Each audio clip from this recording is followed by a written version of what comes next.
Hello and welcome to another video, and today we're going to look at each player's season and rank them from A to F. And we're going to be using this lovely tier system I've created over here. Very easy to do. First up, we've got the keepers. We've got Gerald Pereira first to talk about. What a season he's had, really, to be fair.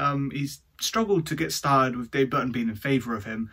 And of course, down the pecking order was kind of more Boyce Clark was more likely going to be starting more than Gerald Pereira was, given he was given the cup games at the beginning of the season. But that seemed to turn around all of a sudden. I think Gerald Pereira may have been injured at the beginning of the season, but we did sign right to the cusp of the pre-season. So understandably, he didn't feature straight away. But it was on the bench for a while. And as soon as Dave Burton got ill, Pereira just jumped in that and just performed amazingly each game. Fantastic saves, important saves. Very acrobatic keeper, and yeah, I mean, I would put him in an A, but because he didn't really start many games at the beginning of the season, to push him down to a B. But yeah, what a great keeper we have, and I'm excited for the future for him, with him staying, of course. Next up, he's mentioned, has got David Burton, a keeper who is just full of experience, I could say, for a positive. I've kind of just got negative things in my head simply because he hasn't been playing recently. A mere season looking back on it, really. He didn't really do a whole lot, but played the majority of the games and did make some important saves. But of course, the latter of that is the fact that he did leave in a few, some 1v1 situations, some long-range efforts kind of went in when you think, oh, he could have got to that. So he was a bit slow to react to those goals, and probably shouldn't have been goals in the first place. So I can imagine he'd be quite frustrated looking back on this season, didn't really get back into contention.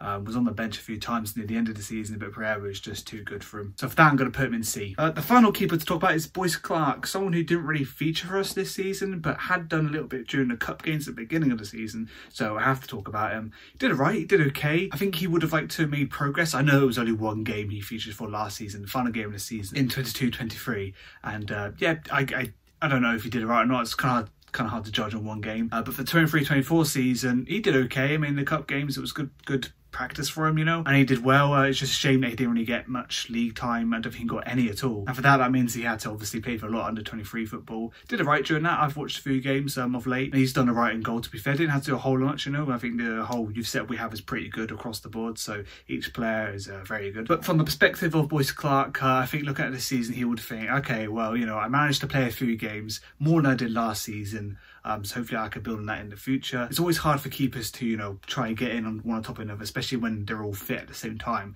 It's kind of like, okay, well, I can't play them all, so one's either got on loan or anything like that. So a bit of a headache for him. He is very young, he has a great future in front of him, so I think he'll view this as a C tier, so that's where I'm putting him. Now we have defenders to talk about. So first up, Tom Holmes. What a turbulent season. I mean, it's chaotic. We'll start at the beginning, shall we? Got out of favour with the team completely. Was one of those players like Andy Carroll and Tom McIntyre just kind of shunted away. And ended up not playing for us for quite a while. Whether that he was injured at the time or not, who's to know, really. The club always tends to say whenever a player is not seen in a while, he's injured, when really he's just been training, that's it. So it did take a few months for him to actually get some game time, but the timing of this was kind of a bit awkward. It was right before the transfer window of January, and yeah, you could think the timing of that, well, did we allow him to play just to try and advertise him to other clubs and hopefully he'll be off our books and we can sell?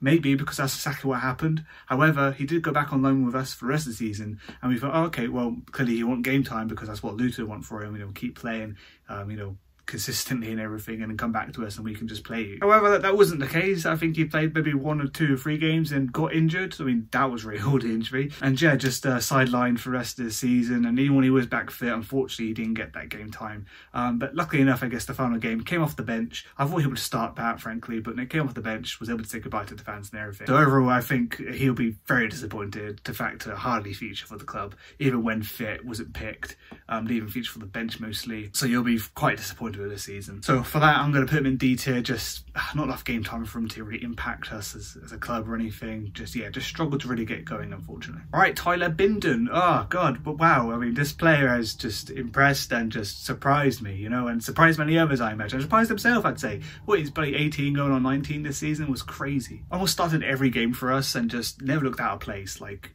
He had to go through multiple different partnerships of centre backs. We had Nelson Abbey at one point, we had Harley Dean, and now latest is Mabenge. He's had to be with him, and he's just always performed well with whoever he's been partnered with. And yeah, just he's such a rock in the team, you know, such a strong lad, you know, for 18 and 19 as well, to look like he has so much experience and just knows what to do in those scenarios. Very calm and composed. Yeah, fantastic season, and it's just crazy to see, like, can he improve? Of course, there's always room for improvement, but what can he actually improve on? Like, what is there about his game that isn't already there? So, absolutely fantastic season. He'd be an A tier. Now, Harley Dean, not so good of a season like Tyler. Completely just sort of washed over him. I think the perspective of him joining the club was that, okay, I'm going to be, you know, the experienced centre-back here. I'm going to take us to promotion and hopefully, you know, cruise to it, I guess. But that wasn't the case, clearly, for on-field and off-the-field matters. Even so with that, he hardly played. I don't know what it was. I guess man just prefers younger to defenders and probably just performed better in his case. And obviously, Harley Dean is going to be a very slow player at his age. And obviously, if you just seen how he's played this season, he is that sort of player who sort of sits back, wins the headers, is strong against players, but doesn't necessarily have to leg it back to try and clear the ball, make a last minute tackle. But overall for him, it's been quite an awful season, just hardly played. It's one of those players, again, who, you know, was classed as injured, but at the same time, he's just been sidelined, hasn't he? So yeah, overall I'm going to put him in E tier because it's just people just forget how he didn't even play for this club. That's just the case. Gerald Dorset. Now, I don't think anyone expected Gerald Dorset to come flying in like he did, you know, like sort of consistently playing a game. Like, I couldn't have predicted that. I don't think anyone could. I don't even think Gerald Dorset even could predict that himself. You know, he hardly played for us before this season anyway. You know, obviously he was coming through and sort of trying to break down this barrier to get to the first team. Did so. Ruben Sayers saw what he can do and thought, yeah, okay, you'll do. You'll fit a left back. And yet again, playing out of position, he was more of a centre back than left back. And yeah, just consistently played there. Didn't perform massively well. There was a lot of goals that were his fault. He played okay. I mean, I'm just not necessarily sure, not many options to replace him really, but at the same time he kept going, even when his form was a little bit iffy, he kept going and just showed us that, you know, he's stable enough to hold that position. But for the fact that he got so much game time, I'm glad to put him in B tier. Pereira was next, and similar to Dorset, playing a little bit out of position, didn't really know what to expect from him. At the beginning of the season, he was very rusty. Like, he hardly showed us that he could play.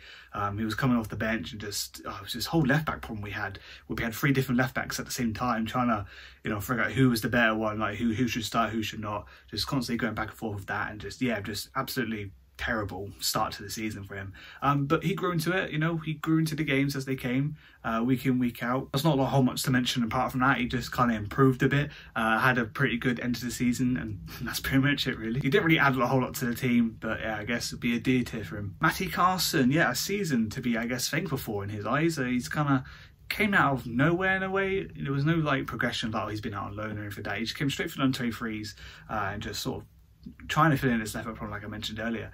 And yeah, just started a few games at the beginning of the season.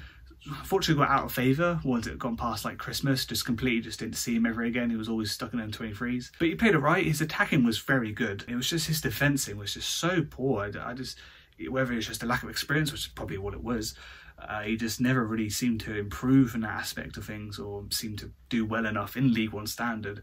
But however, attacking wise was great crossover ball.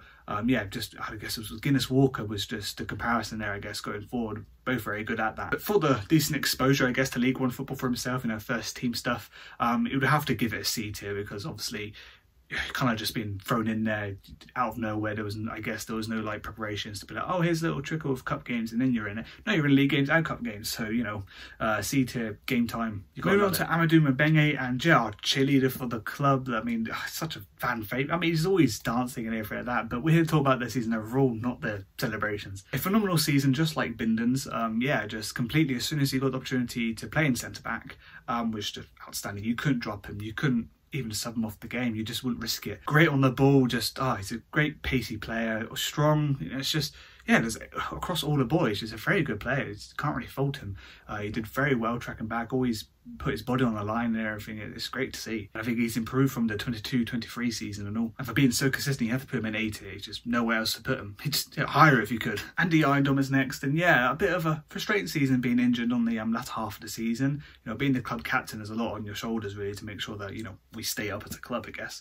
But I think he did well. I think he was kind of losing a bit of sight, you know, obviously with his age, he's getting older now, you know, he's going to decline eventually. But I think dropping down to League One helped him a little bit, because now he's showing a bit more what he was like in his prime in the Championship for us.